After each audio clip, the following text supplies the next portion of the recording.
En el episodio de hoy, directos oyentes, voy a continuar ocupándome del problema que ya he abordado del declive demográfico. Un declive demográfico que de momento para la humanidad no implica que esté descendiendo la población global.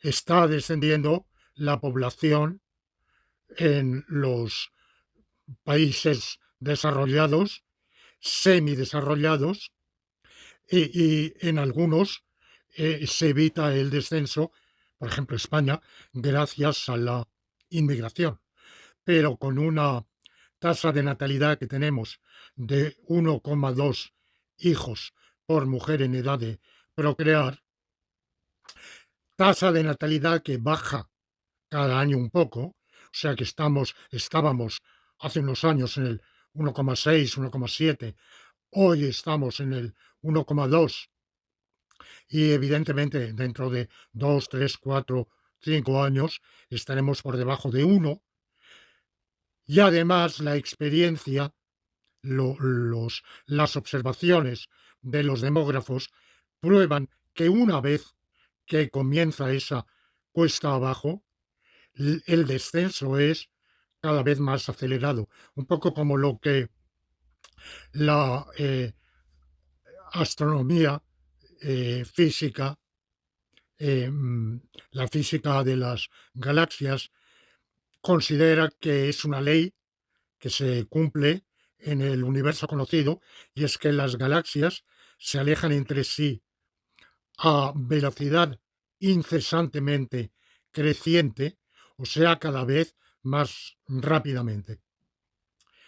Y por eso eh, mm, hay galaxias alejadas de nosotros en más años luz de los que habría desde el Big Bang.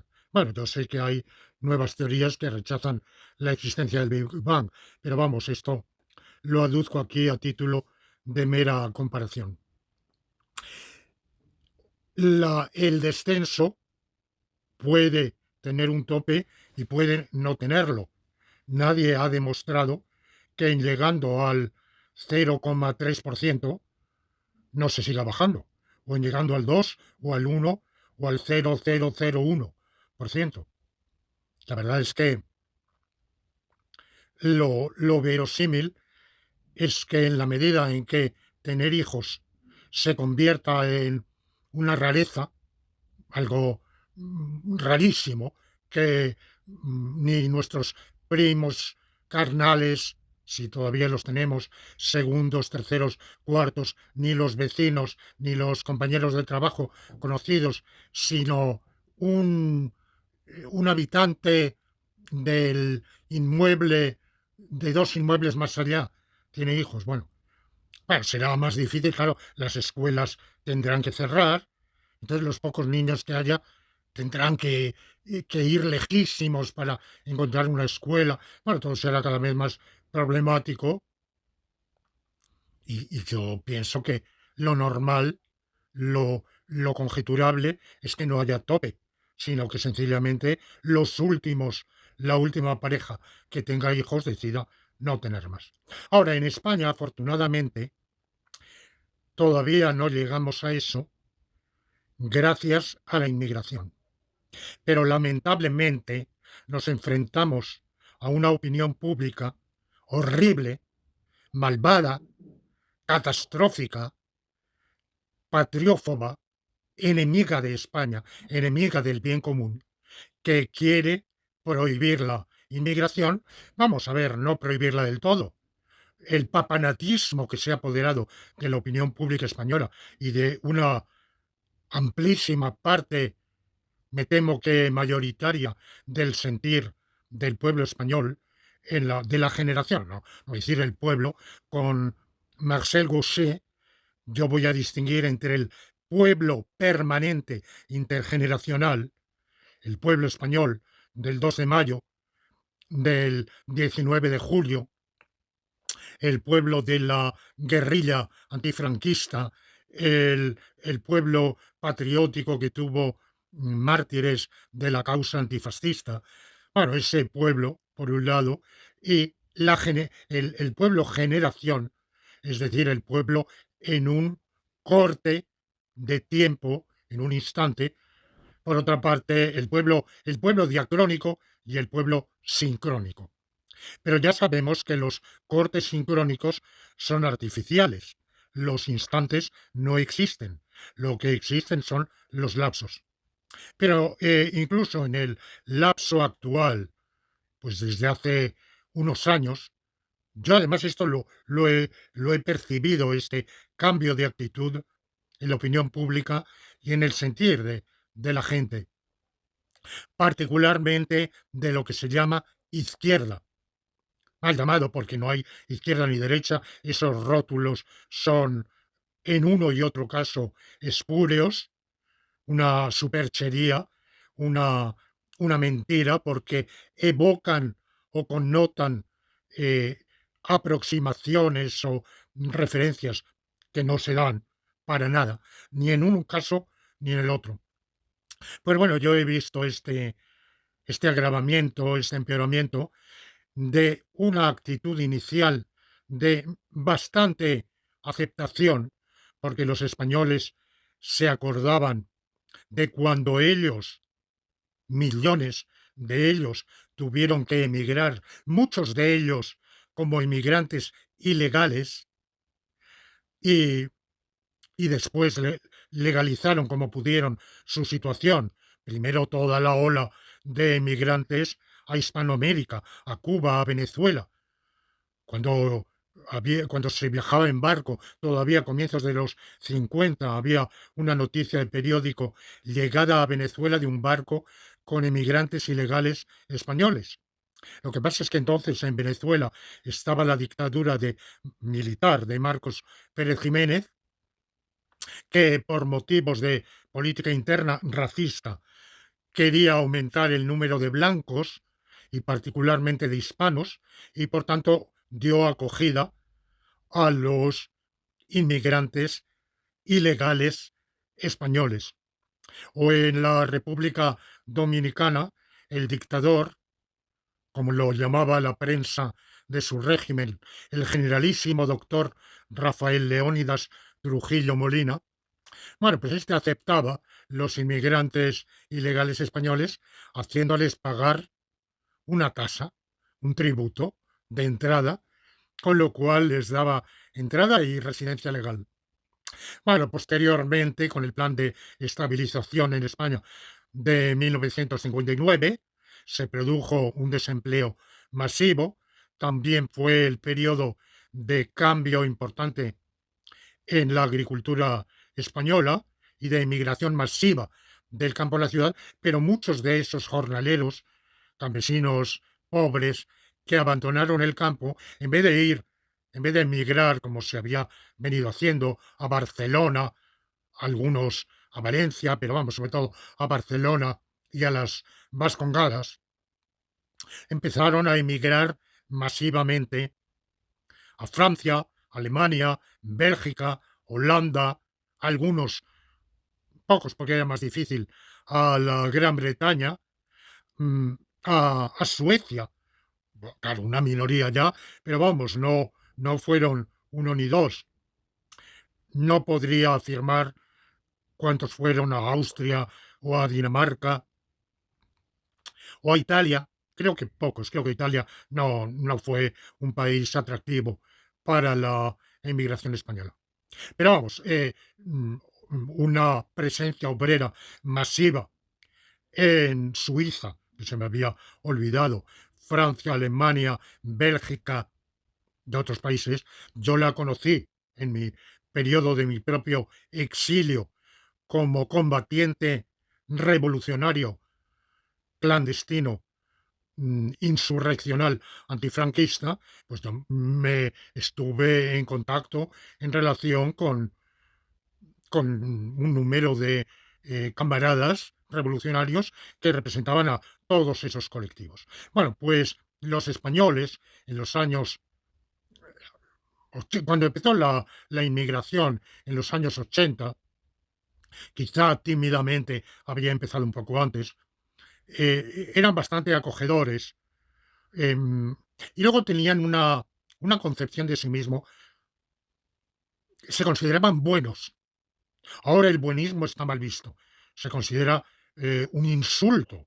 Decir, eres buenista. Bueno, parece que un buenista es un flojeras, un bonachón, ingenuo, que, está en babia, que no tiene sentido de la realidad, que tiene una visión ilusoria y cree que con la bondad, con la bonachonería, se van a solucionar problemas que en realidad requieren energía, dureza y a veces ser malo.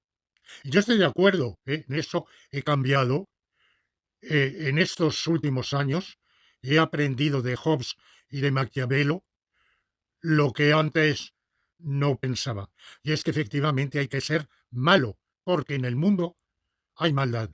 Pero hay que ser malo contra los de arriba, no contra los de abajo, contra los riquísimos y poderosísimos, contra los magnates, contra los potentados, contra los amos del mundo, no contra los indefensos, no contra los que no tienen, que no nos oprimen, que no tienen poder, que no son culpables de nuestros males.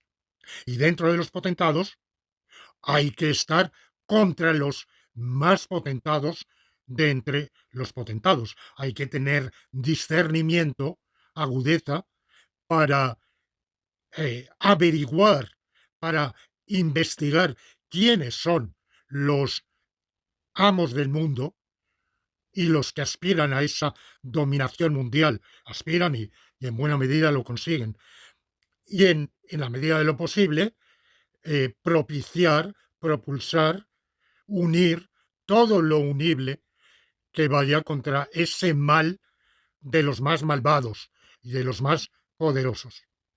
Bueno, pues en esta conciencia o anticonciencia pública que tenemos hoy lamentablemente en España, ha cundido la xenofobia, pero no la xenofobia contra los ingleses, alemanes, franceses, italianos, suecos, daneses o norteamericanos o canadienses que haya en España, y conste que yo no tengo absolutamente nada contra ellos y me felicito de que hayan querido venir a vivir a España y les deseo lo mejor. Contribuyen también a mantener la población española, que bastante mal, o sea que peor estaríamos si no tuviéramos esa población inmigrante. Y no digamos los polacos, los rumanos. Bueno, en el caso de los romanos, además, yo los considero hermanos de raza, hermanos latinos, de raza y de tronco lingüístico, y además son romanos porque el emperador hispano-romano Trajano conquistó la Dacia.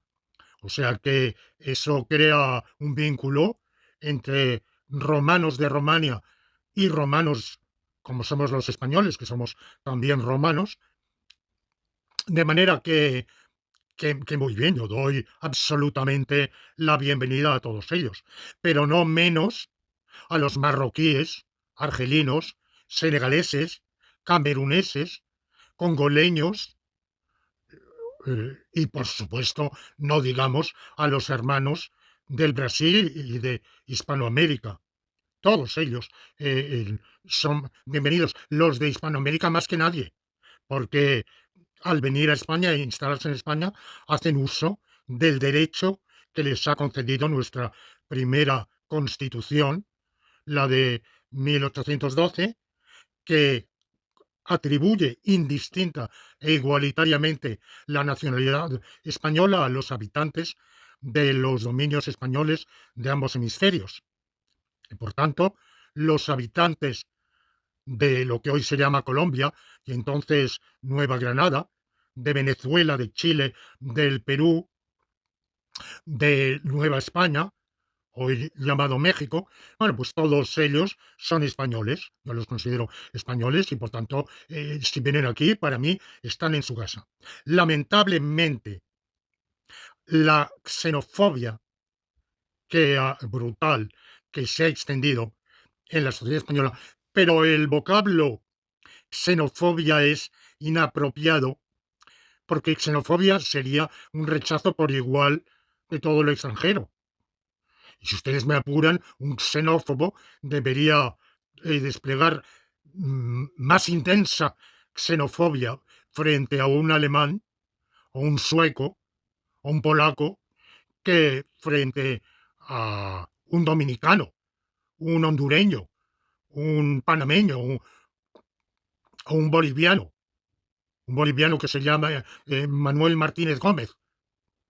Eh, bueno, yo, por ejemplo, me he divertido buscando mi nombre y apellido paterno, Lorenzo Peña, y me he dado cuenta de que no hay un solo país de Hispanoamérica e incluso de las Islas Filipinas donde no haya, no digo uno, sino bastantes hombres que comparten mi nombre y mi apellido paterno, que se llaman igual que yo. En Facebook hay un montón. De manera que yo, Lorenzo Peña, español, alicantino, levantino, pues considero para mí un compatriota a cualquier Lorenzo Peña de la República Dominicana, del Perú, de Chile o de México, por supuesto. Faltaría más. Lamentablemente, como digo, hay una brutal xenofobia en España, pero que va solo contra los pobres, solo contra los inmigrantes que han inmigrado de países más pobres que España. Bueno, España es un país pobre, ¿eh? Mm, hay toda una prensa mentirosa que manipula, y por supuesto los gobiernos que manipulan las cifras y quieren presentar una imagen de color de rosa, pero la realidad es muy distinta. La economía española es catastrófica. Ya que España, yo que he vivido en países más pobres y más ricos que España, miro el PIB por habitante y también miro la realidad y el nivel de vida y compruebo que España está equidistante entre Francia y el Ecuador. Y eso que la economía francesa también va mal, muy mal. Pero vamos, todavía hay una diferencia significativa con España. Ahora, la pauperofobia, como la podríamos llamar, es un rechazo al inmigrante, pero no a Herr Hans eh, Schmidt, sino a Carlos Martínez López, inmigrante colombiano. Y todavía muchísimo más a Muhammad eh, Abdul de Marruecos o a Fofana, Fofanade del Malí o cualquiera. Bueno, para mí es lo contrario. Yo doy la bienvenida a todos, pero más a quienes más lo necesitan. Al fin y al cabo, los alemanes pueden tener una vida muy, muy buena en Alemania. Si vienen en España, muy bien, estupendo. Yo encantadísimo. Pero vamos, no lo necesitan. Ni los franceses, ni los ingleses. Que conste que, insisto y repito, por mí encantado de que vengan todos ellos, o los chinos, ¿no? Muy bien, todos son bienvenidos. Pero más aún, primero los marroquíes, por muchas razones históricas en las cuales no voy a entrar ahora, quizá en otro momento, en otro episodio abordaré eso. Y segundo, todos los africanos, y como ya he dicho, no digamos los hispanoamericanos. Bien, ¿qué pasa? Que recientemente, cada vez que abro Twitter, se me ponen los pelos de punta. Es horrible. Yo además desconozco qué algoritmo tiene Twitter para exhibir lo más, lo más distante de los puntos de vista que yo defiendo. Vamos, poquito entro en Twitter. Es una red que jamás me gustó y bueno, entro poco y escribo poquísimo. Pero bueno, yo pienso que algo se me ve el plumero, algo el algoritmo o es tonto de remate, tonto de capirote, o de algún modo debe percatarse de cuáles son mis tendencias, mis proclividades. Entonces se deleita exhibiéndome todo lo más horrible y todo lo más alejado. Y aunque yo creo, y eso parece demostrado, que exponer la mente a opiniones opuestas a las propias ideas es estimulador de la inteligencia, mientras que bañarse en un ambiente de los que dicen lo mismo es aletargador, atrofiante, y por tanto está bien recibir un baño de ideas, de argumentos opuestos, porque muchas veces, eh, aunque no lleven razón, nos fuerzan a eh, aguzar nuestros propios argumentos, nos someten a un desafío que, que nos ayuda a perfeccionar nuestra manera de pensar. Pero, pero incluso cuando no sea así, no lleven razón, bueno, pues nos permiten aguzar nuestras objeciones a sus puntos de vista. Lo que pasa es que en Twitter rara vez hay argumentos, son exabruptos en su mayor parte. Bueno, pues recientemente encontré un mini argumento de alguien que decía, ¿sabes que en España la mayoría de los nacimientos no son de españoles, sino de inmigrantes? ¿Sabes que en Cataluña hay más nacimientos de inmigrantes que de catalanes? Mm, ¿No es hora ya de poner coto a la inmigración? Y aunque no lo decía con esas palabras, otros, lo he visto que lo dicen, lo que se estaba pregonando era la expulsión en masa de los inmigrantes. Bueno, fíjense la cifra que yo les he dado. Que este exabrupto pauperófobo o xenófobo, bueno, admitamos, vamos a llamarlo xenófobo, pero en una nueva acepción de la palabra, del concepto de xenofobia, que se aplica únicamente a extranjeros de países al sur y no al norte. Podemos dar varias descripciones, una de ellas sería geográfica, en el caso de España, los del sur y no los del norte. Claro, ¿qué pasa con un portugués del Algarve que esté en Madrid? El Algarve está al sur. Y bueno, también, claro, y españoles del sur. ¿Qué pasa con los andaluces en Madrid? En otra época hubo una fortísima animadversión de un sector de la población justamente a inmigrantes internos del sur de España. Hoy eso se ha desplazado, porque justamente la xenofobia se ha desplazado. Hasta donde yo sé, no afecta afortunadamente a los hermanos portugueses, que de nuevo, por mi parte, bienvenidos son, calurosamente bienvenidos. ¿Qué pasa a un inmigrante napolitano o siciliano en Barcelona? Claro, cuando digo el sur, bueno, entendamos por el sur, al sur al sur de Ceuta para abajo. Eh, mm, Otra descripción es oriundos de países con un PIB por habitante inferior al de España. Porque, claro, de nuevo, hay inmigrantes chinos y los inmigrantes chinos, yo pienso, pero quizá es una opinión no suficientemente fundada, basada en evidencia anecdótica, que en su inmensa mayoría vienen del sur de la China, de la zona de Cantón y similar. Pero claro, pueden venir del norte.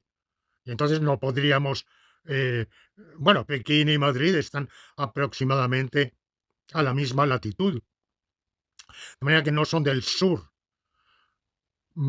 Pero aunque la República Popular China es una superpotencia mundial, económica, militar, cultural, científica, técnicamente, y España es un enano enanísimo, es un nada, es un casi nada, pero todavía tiene un PIB por habitante superior al de China. China tenía hace 40 años el mismo PIB que Haití, y hoy comparen ustedes la economía haitiana con la economía china, o las infraestructuras haitianas con las infraestructuras chinas, o la tecnología haitiana con la tecnología china. Haití ha permanecido bajo el yugo del imperialismo yanqui, de sus testaferros y de las bandas criminales vinculadas a la mafia estadounidense, y en cambio China ha seguido su propio rumbo muy diferente. Bueno, pues, ¿qué pasa con los inmigrantes chinos? ¿Hay xenofobia en España? Desde luego que la hay. La ha habido muy fuerte. Por ejemplo, comerciantes chinos. Los chinos son muy dados a los negocios y han montado, como se ayudan mucho entre sí, han montado muchos pequeños comercios. No han echado a nadie. ¿Por qué tantas tiendas en ciertos barrios de Madrid españolas han cerrado y ahora las tienen los chinos? Ellos no han echado a nadie. Sencillamente, los españoles las han gestionado mal o han querido una ganancia superior y los chinos lo han hecho mejor y han también inmigrantes de la India. Pero yo no he visto indofobia, pero sí he visto sinofobia. Con todo, yo creo que como la comunidad china vive mucho en sus adentros, se relaciona poco, pues no molestan y en general no creo que haya habido rechazo a los inmigrantes chinos como el que hay la afrofobia, porque lo que hay más brutal es la afrofobia. Bueno, he dicho que tenemos una tasa de natalidad de 1,2 hijos por mujer en edad de procrear, de habitantes del Reino de España, no de individuos con nacionalidad española, porque si no estoy mal hay 5 millones de españoles que tienen nacionalidad española y que viven fuera de España, y muchos de ellos no han nacido en España, sus padres tampoco, ni sus abuelos, ni quizá mis abuelos, pero han ido al consulado y se han registrado y han a los nietos, otros han podido obtener la nacionalidad española gracias a aquella ley de los nietos que otorgó el ministro Caldera. Bueno, yo, de nuevo, contentísimo de que haya tantos compatriotas lejos de España. No, no ese es el tema de mi actual reflexión, por tanto, no voy a hablar de ellos. Ahora, cuando se dice que en España nacen más hijos de inmigrantes que de españoles, primero, esto no es verdad. No es verdad porque un número nada desdeñable de esos inmigrantes han adquirido la nacionalidad española. A los hispanoamericanos y portugueses, la ley española no les otorga ningún derecho de residencia. Bueno, los portugueses sí por la pertenencia común a la Unión Europea, pero a los hispanoamericanos la ley española no les otorga ningún derecho de residencia legal, pero sí les otorga un derecho que luego es modulable por los tratados de doble nacionalidad entre España y países hermanos de Hispanoamérica, de la doble nacionalidad y un derecho a adquirir la nacionalidad española al cabo de 2 años de residencia legal en España. Y de hecho, hace unos años que tuve yo no tengo pasaporte, ahora en realidad no viajo, pero cuando en años recientes viajé a Francia, a Alemania, a Holanda o Italia, pues lo hice con mi documento nacional de identidad, mi carnet de identidad, porque para viajar dentro de la Unión Europea es el documento que hay que presentar. Pero para viajar a México, a Venezuela, tuve que obtener el pasaporte. Y en la oficina, en la comisaría de policía a la que tuve que ir para obtenerlo, me encontré con un montón de personas que estaban obteniendo también el pasaporte español. Había un montón y todos es de un barrio pobre de la zona septentrional de Madrid, pero es un barrio muy pobre. Yo en la localidad donde vivo no hay comisaría de policía, por tanto no tuve que ir allí y me resultaba que todos ellos eran hispanoamericanos, dominicanos, cubanos, puede que bolivianos, venezolanos también. ¿Qué pasa? Pues que eran inmigrantes que habían obtenido la nacionalidad española y aunque posiblemente tenían la doble nacionalidad, por las razones que sean, ellos querían viajar a su país de origen con pasaporte español. Por la razón que sea, eso no lo desconozco. De manera que lo que sucede es que una parte de esos inmigrantes son también españoles. Y claro, entonces hay que distinguir los inmigrantes no españoles, los españoles no inmigrantes y los españoles inmigrantes. Tenemos las tres categorías. Si quieren, ustedes recordarán del estudio de la lógica clásica los diagramas de Venn. Bueno, pues un diagrama de Venn podemos tener los dos conjuntos y luego la intersección eh, de ambos círculos. Dos círculos parcialmente solapados y esa zona de intersección. ¿Qué pasaría si excluyéramos a los inmigrantes de la natalidad? Y me refiero tanto a aquellos que han alcanzado la ciudadanía española, la nacionalidad española, si a todos los inmigrantes los excluyéramos de la contabilidad. ¿Qué tasa de natalidad tendríamos? Y yo no lo sé, no he visto a nadie que ofrezca, a lo mejor si fuera los datos del Instituto Nacional de Estadística, pero me temo que no, porque el Instituto Nacional de Estadística no va a excluir de su cómputo a nacionales españoles por el hecho de que hayan adquirido, no sean españoles de nacimiento, porque seguramente eso sería una discriminación quizá prohibida por la ley. Pero si los excluyéramos, ¿qué pasaría? Pues yo me temo que tenemos una natalidad, pues como que puede que sea como la de Corea del Sur, un poco más. Corea del Sur tiene 0,67. Cuando bajó a 0,7 hubo una alarma con un montón de políticas públicas y algunas privadas para fomentar la natalidad, de resultado nulo, porque lo que ha resultado es que de 0,7 se ha pasado a 0,67. O sea que todavía se ha bajado un poquillo. Y en España, no lo sé, pero yo pienso que tendríamos una natalidad pues quizá de 0,8, 0,9. Es decir, que es más habitual no tener ningún hijo que tener dos. Muchas parejas tienen uno. Ahora, claro, aquí está otro problema. ¿Qué es una pareja? ¿Cuántas parejas duran? ¿Cuántas parejas duran? No digo toda la vida, sino hasta cuando han procreado, hasta que el vástago más joven haya cumplido 25 años y pueda emanciparse, como ahora se dice, ese uso absurdo, de nuevo, el uso de las palabras va variando.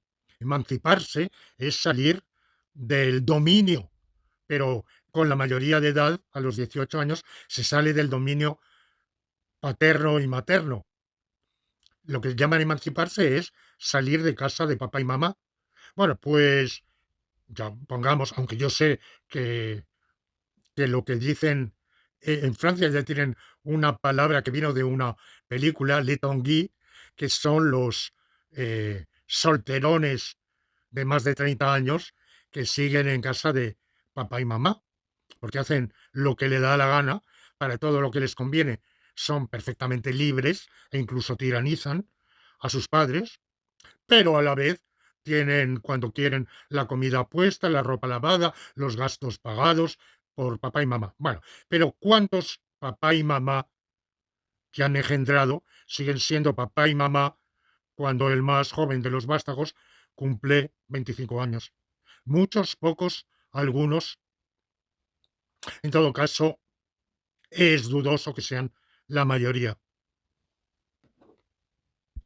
Como lo diré en el próximo episodio, porque era un tema que pensaba tratar hoy, pero es complicado, hay que explicar una serie de elementos culturales, jurídicos, filosóficos, ideológicos que inciden en esto. Para mí, la principal causa de la desnatalidad, del declive demográfico, es la crisis del vínculo conyugal y, por tanto, y en general de la familia, la crisis del vínculo conyugal y de la solidaridad familiar, perdón.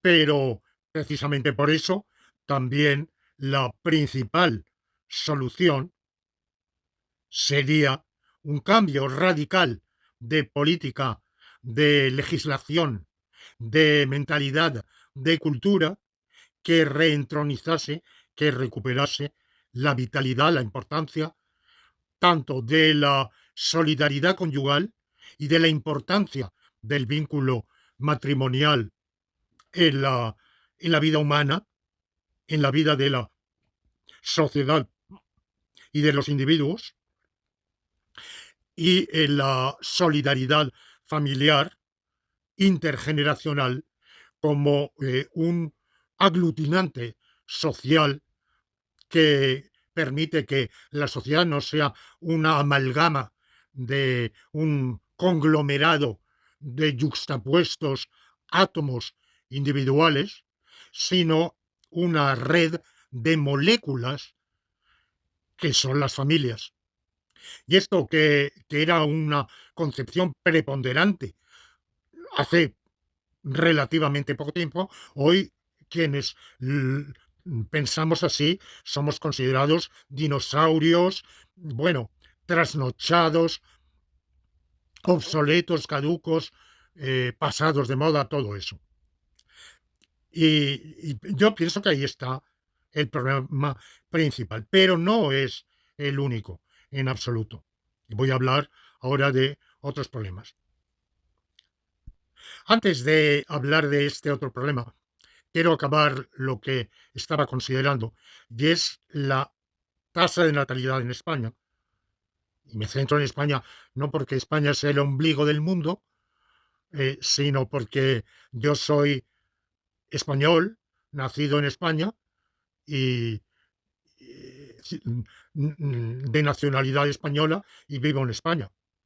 Después de haber tenido un exilio de 18 años y haber vivido en que bueno, es un mal, el exilio, para mí muy amargo inicialmente, pero que ha tenido su lado bueno porque gracias a ello, pues en fin, yo he pasado y he vivido, he tenido estancias más o menos prolongadas en muchos países muy diversos, de cultura y de economía diversa, y eso evidentemente ha enriquecido mucho mi vida. O sea que tampoco soy un español de esos bueno, no han visto nada más, no, no. Yo desgraciada y afortunadamente, para bien y para mal, he vivido en muchos países y he conocido otras culturas y otra gente y otros problemas. Pero bueno, evidentemente, estando en España y siendo de España, pues es normal que me centre un poco más en España. Y, como digo, tendríamos esa baja de natalidad, por debajo de uno, seguramente. ¿Y qué ganaríamos, qué ganaría España si, si se expulsara a los inmigrantes o si se cortara la inmigración? Se dijera, los que han entrado vale, pero ni uno más. Bueno, pues si ahora tenemos España por la evolución natural de la población, la evolución demográfica da un saldo, primero, de envejecimiento constante. La media de edad de la población española Bueno, más exactamente la mediana, porque la mediana, el número mediano siempre es muchísimo más importante que el medio. El mediano es de una cantidad determinada, igual de número por arriba que por abajo. Por ejemplo, el salario medio es la suma de todos los salarios dividida por el número de asalariados. El salario mediano es aquel tal que los que tienen más son igual de numerosos que los que tienen menos. Generalmente es un punto que no tiene nadie. Un corte. Bueno, pues la edad mediana, que en España era en los años 50 de 38, no, perdón, de 28 a 30, bueno, ahora exactamente no sé cuál es, pero 40 y no sé cuántos. Y cada año es más elevada. Es decir, que la previsión, naturalmente, es que dentro de unos años sea superior a 50 y al cabo de un tiempo, quizá no tanto, superior a 60. O sea, ustedes piensen lo que significa que la edad mediana sea de 60 años, que haya tantos viejos como no viejos, entendiendo por los viejos niños, adolescentes, jóvenes y, y adultos en edad presenil. Bueno, pues evidentemente el dinamismo de una sociedad, su capacidad laboral, su capacidad económica, cultural, científica, con una población así envejecida, van en declive. Segundo aspecto de la curva demográfica natural, y es que a pesar del envejecimiento, el número de muertes es mayor al número de nacimientos. ¿Qué es lo que nos mantiene? Porque afortunadamente la población española ha aumentado. Estamos cerca de los 47, rondamos los 47. Lamentablemente lejos de la del Reino Unido, pero eh, muy por detrás de Francia, incluso de Italia. Eso que Italia y España están más o menos igual en demografía. Pues es gracias a la inmigración. Si se corta la inmigración, pues como los inmigrantes a la segunda generación se asimilan mucho, pues también ellos harán, harán lo mismo, es decir, que no tendrán hijos, las parejas que ahora tienen tres tendrán dos, las que tienen dos tendrán uno y las que tienen uno ninguno. Y eso, pues, a la tercera, cuarta generación, pues el proceso de declive demográfico va aumentando.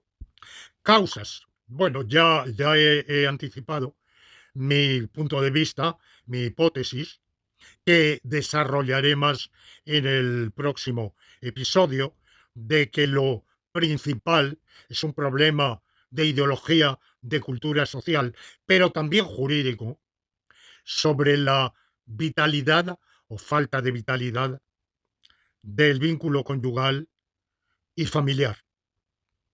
Ahora bien, hay otras hipótesis. Hay una hipótesis muy común, si ustedes, ya que tienen la amabilidad de seguir este vídeo que estoy presentándoles, ofreciéndoles, pues yo los exhorto a que busquen también sobre esos temas de demografía en la red, en páginas, eh, que lean en revistas, que miren eh, en vídeos, que escuchen podcasts, todo eso.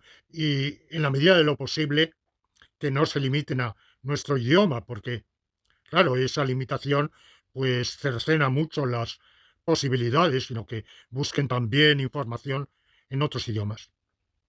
Y bueno, verán que es muy común decir que es un resultado de la urbanización.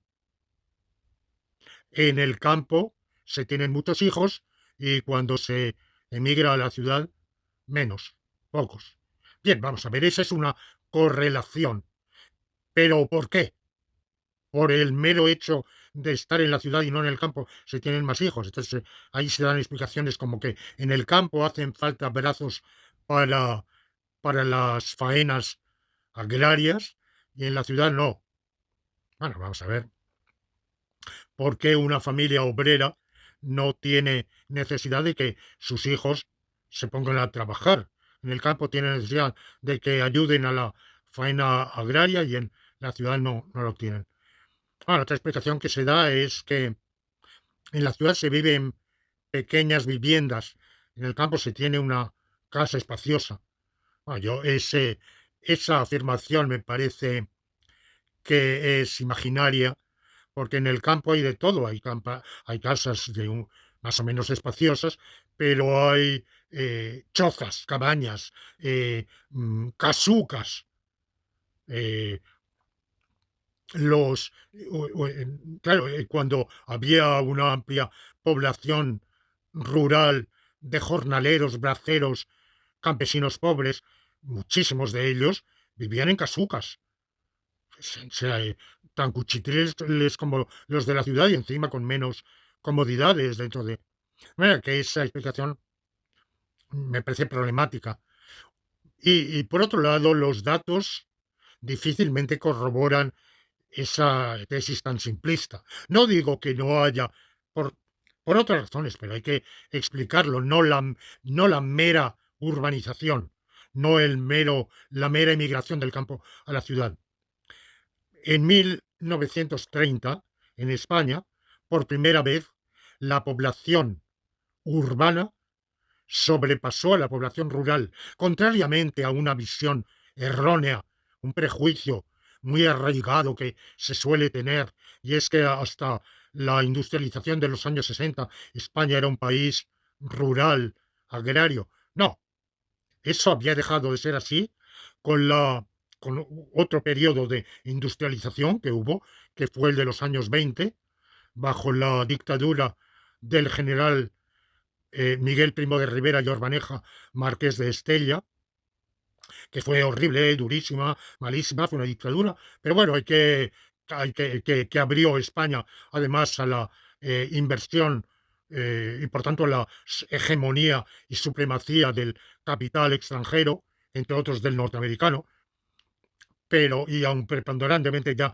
norteamericano, pero tuvo un lado positivo. Hay que ver siempre todos los aspectos de las cosas. Y el lado positivo es que hubo un crecimiento económico que, aunque de momento eh, repercutió muy poquito en un bienestar de la población obrera, de los trabajadores, de los más necesitados, pero bueno, sentó unas premisas para que después, por ejemplo, la obra reformadora de la República, pues hiciera un comienzo de redistribución, que no hubiera sido posible sin el previo crecimiento económico.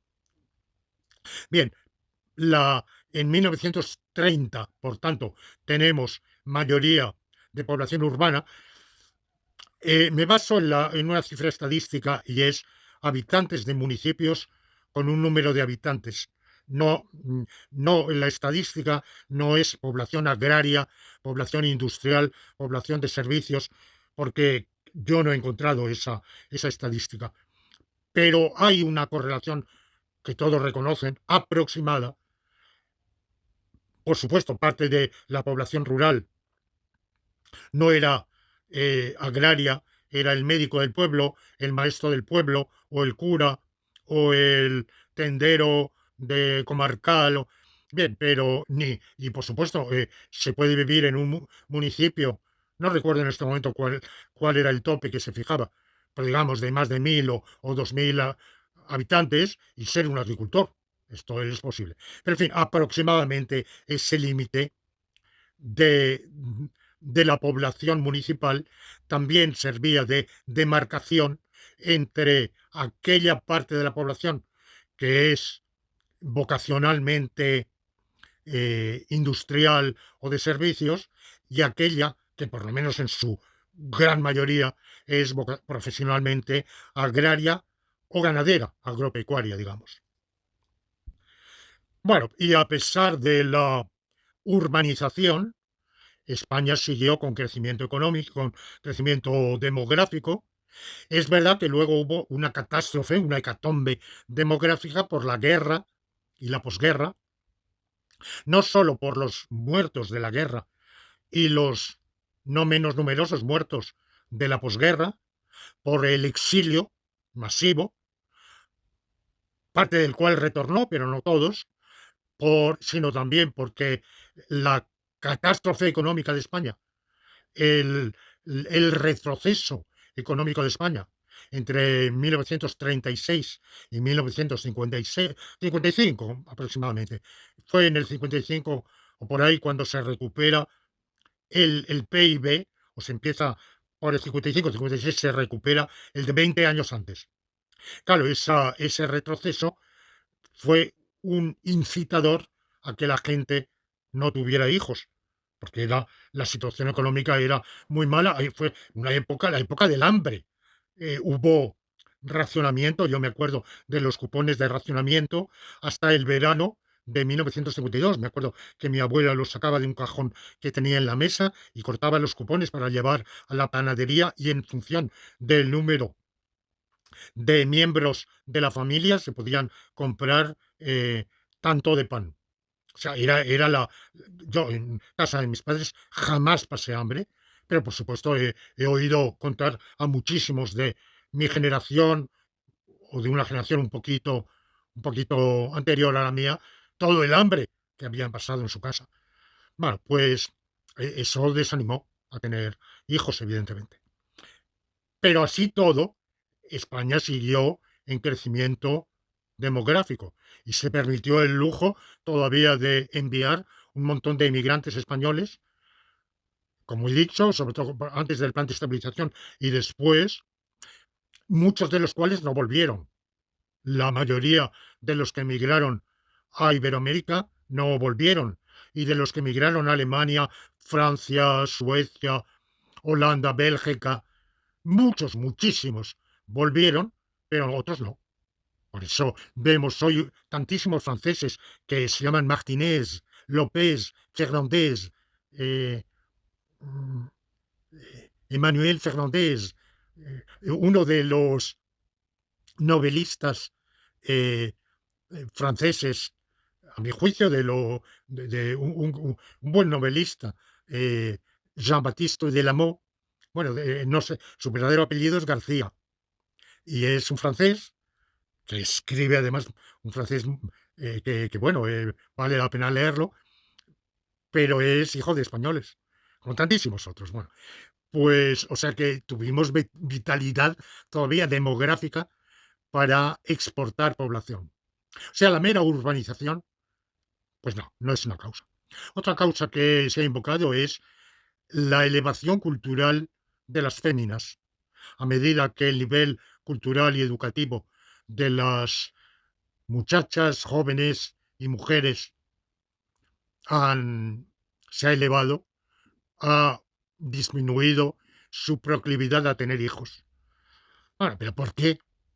O sea, ¿por qué, ¿por qué en el caso masculino elevarse, tener más cultura, tener más estudios, saber más, no es causa de abstenerse de engendrar? Y sí, en el caso de la mujer, ¿qué incompatibilidad hay entre tener hijos y ser licenciada en químicas? Bueno, pues he dicho, está el problema de la carrera profesional. Bueno, sobre ese problema de la carrera profesional hablaré en la próxima ocasión, pero sí voy a evocar mi propia familia. Mi abuela materna, la única que yo he conocido, era nacida en 1884,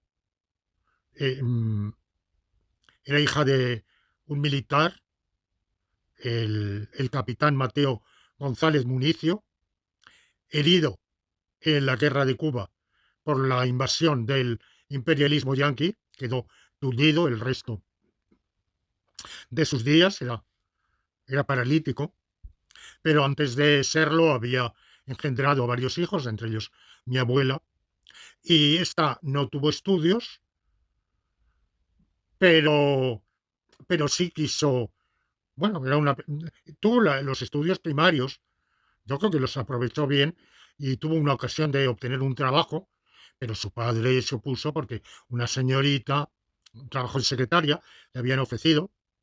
Pues ese final del siglo XIX, comienzos del XX, en que el empleo, el oficio de secretario se feminiza masivamente. Hasta 1870, 80, quizá 90, la mayoría de los secretarios eran varones, eh, y a partir de una fecha que no puedo precisar, pero que es entre finales del siglo XIX y comienzos del XX, masivamente esa profesión pasa a ser femenina. Bueno, pues ella dio estudios a su hija de bachillerato, hablamos de los años 20. Mi madre no solo eh, mm, eh, obtuvo el título de bachiller, que entonces era muchísimo, y sino que gracias a ello ganó una oposición de funcionario muy buena a los 16 años, y era tan joven, la ley no había hecho previsión, que tuvo que esperar un tiempo después de ganar la oposición para que le adjudicaran plaza, y toda la vida estuvo en 1939, al terminar la guerra, le hicieron un expediente y a punto estuvieron de expulsarla, dejarla sin trabajo, mientras que mi padre estaba en la cárcel. Entonces ella, a punto de perder su empleo, claro, yo nunca habría nacido, desde luego. Bueno, por una serie de circunstancias que en mi autobiografía política Amarga Juventud he relatado, pues se salvó in extremis, fue deportada a Alicante. De nuevo, no hay mal que por bien no venga. Yo he nacido en Alicante gracias a eso. Y como es una ciudad a la que tengo tantísimo cariño, pues tanto apego, tanta nostalgia de Alicante, pues bueno, ha sido un efecto indirecto. Pero el haber sido, tener un trabajo, sido una mujer de estudios, un estudio avanzado, ella era muy culta, ella me ayudó en los estudios de matemáticas, de ciencias naturales. Fue ella la que me introdujo en la lectura desde niño. Em, mm, se le, bueno, estaban, claro, es decir, no con el nivel de hoy, pero para el de su generación, altísimo. Por eso, en casa en mi familia de origen, había una paradoja, y es que económicamente éramos de clase media baja, pero culturalmente de clase media alta. Incluso yo diría, en el momento de nacer yo, de clase media bajísima, casi de clase baja, pero culturalmente casi de clase alta. Porque mis dos padres tenían los estudios de bachillerato, cosa que entonces pues era minoritaria. Bueno, pues el haber tenido esos estudios, el haber trabajado desde los 17 años hasta su jubilación, no le impidió tener hijos y ocuparse de ellos. O sea que ese mero hecho tampoco. Entonces he leído otros argumentos, como el de que los jóvenes hoy no hacen el amor. Primero, no, he pasado por alto, y no debería, la contracepción, desde luego, muy importante, que sucedió en los años 60. Bueno, que se generalizaron y se legalizaron paulatinamente los métodos contraceptivos, la píldora, el condón, el esterilet, la ligadura de trompas, más difícil y recientemente la vasectomía. Bueno, pues claro, hay una diferencia. Claro, la ligadura de trompas es una esterilización teóricamente reversible, la vasectomía es irreversible, pero los otros métodos de contracepción no son irreversibles. Se toma la píldora y en cualquier momento puede dejar de tomarse. Sin duda, ese ha sido un factor muy importante, pero a mi juicio ha sido un factor muy importante, no, o poco, para la baja de natalidad y mucho para la multiplicación de la copulación. Desde los contraceptivos, se copula 10, 100, 1000 veces más que antes.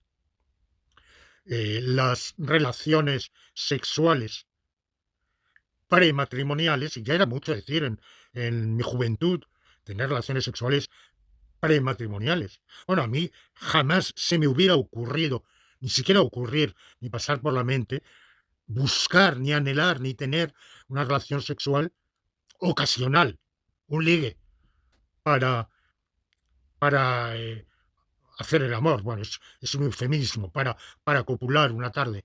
No, eso.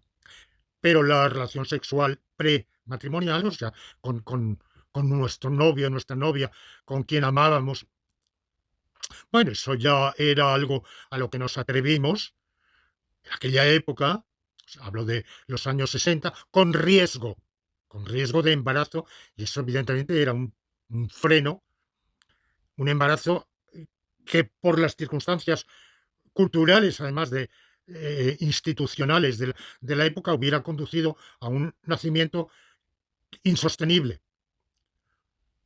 A diferencia de hoy, en que no hay en los problemas que entonces había para llevar adelante ese embarazo, esos problemas han desaparecido. O sea que incluso, porque entonces eso era una tragedia, que nuestra novia se quedara embarazada no estando casados.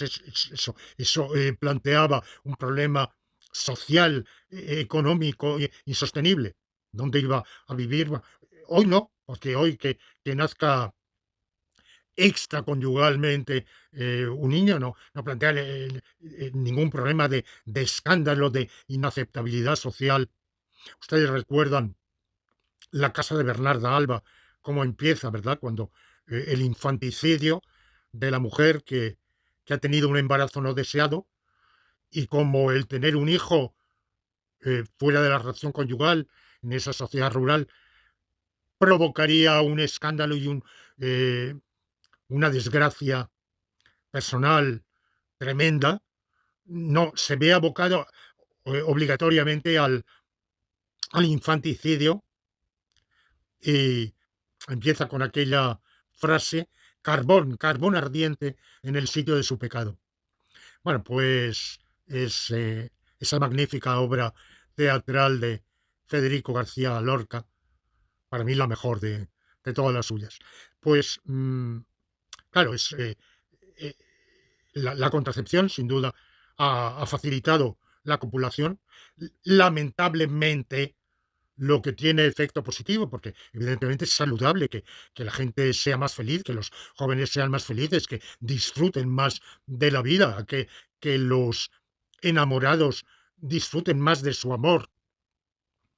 Mm, pero también ha tenido su lado negativo, y es la banalización de la cópula, la cual ha perdido ese, justamente se llama hacer el amor, cuando nunca ha sido menos amoroso que ahora. Bueno, yo no creo que la gente haya dejado de hacer el amor, y se dicen cosas como que están los jóvenes y menos jóvenes o exjóvenes tan eh, mm, egocéntricamente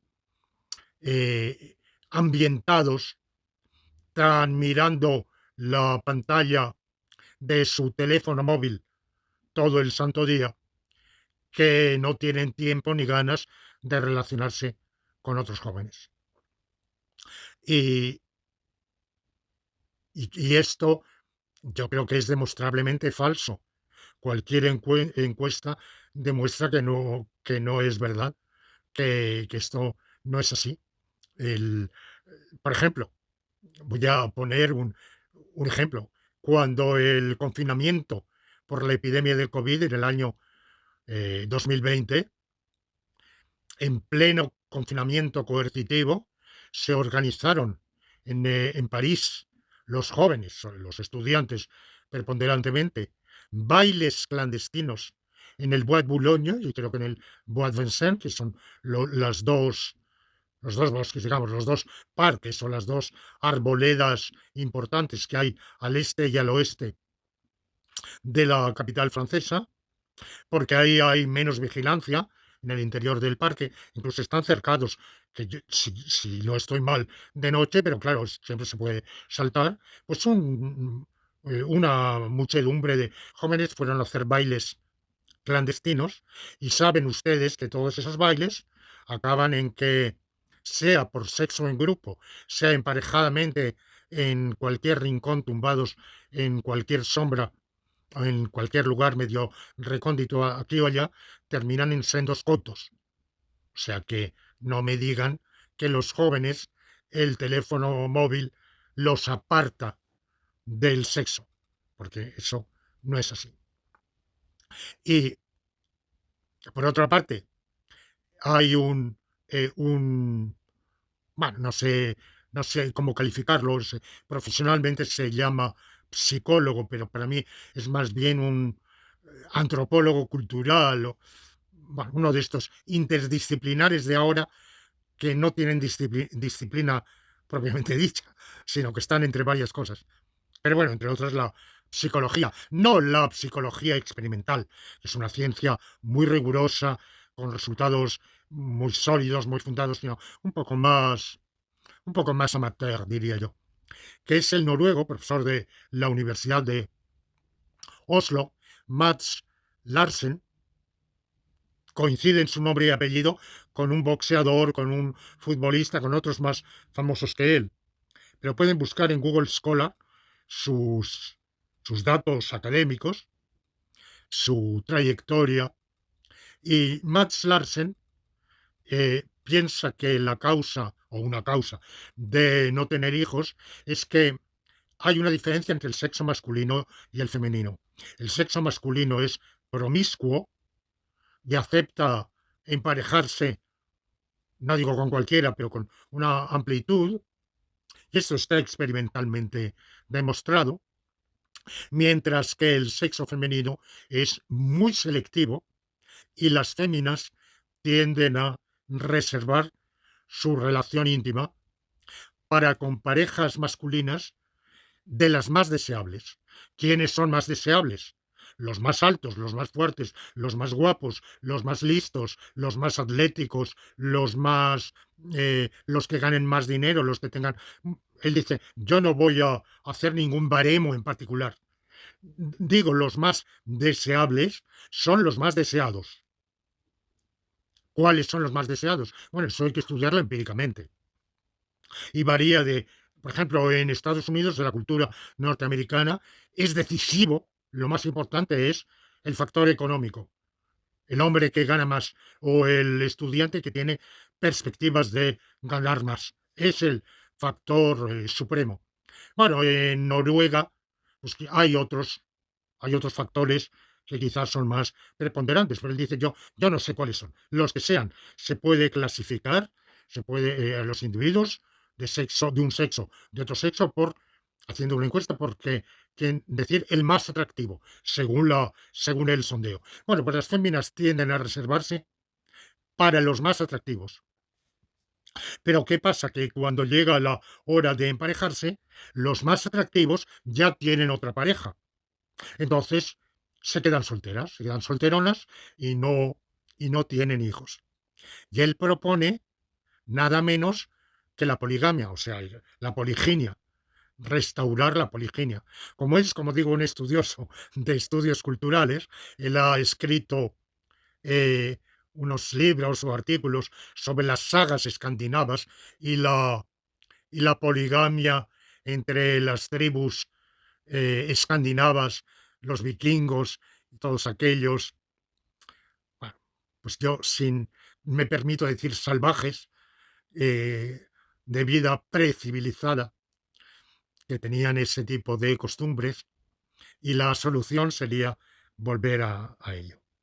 Y bueno, yo no creo nada, pero voy a adelantar un dato sobre el cual hablaré la, la próxima semana, en el próximo episodio, y es que es cuántos abortos hay por embarazo. O sea, el número de embarazos, cuántos hay.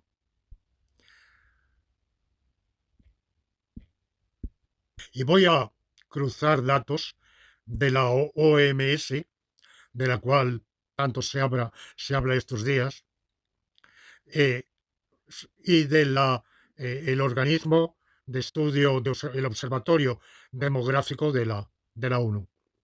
Según la, la OMS, hay 73 millones de abortos provocados en el mundo.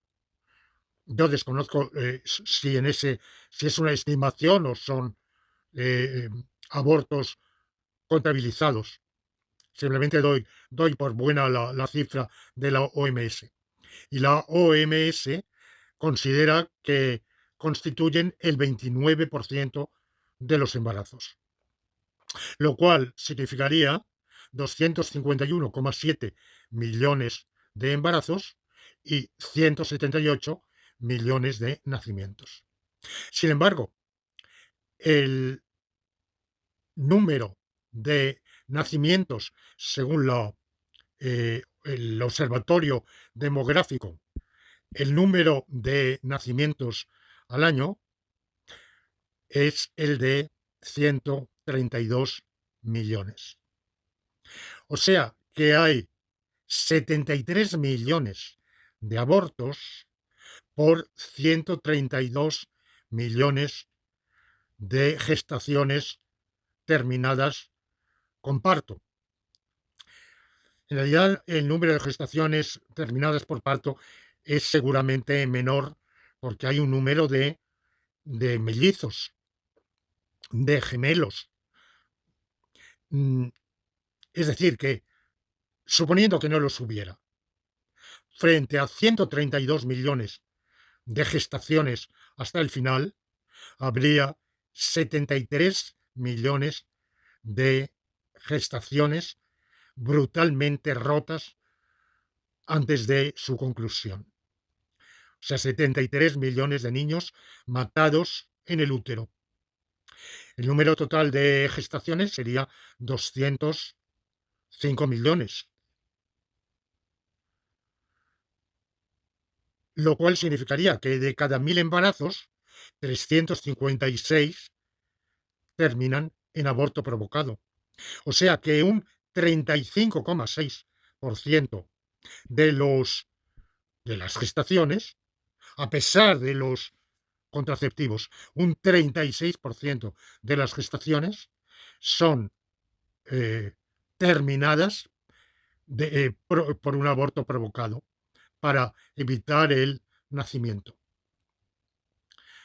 Quiere decir que no es porque no se haga el amor, porque no se copule, ni siquiera por los contraceptivos, porque pese a los contraceptivos, todavía hay un número de embarazos tal que si no fuera por los abortos provocados, el, el problema demográfico sería un 35,6% menos grave de lo que es.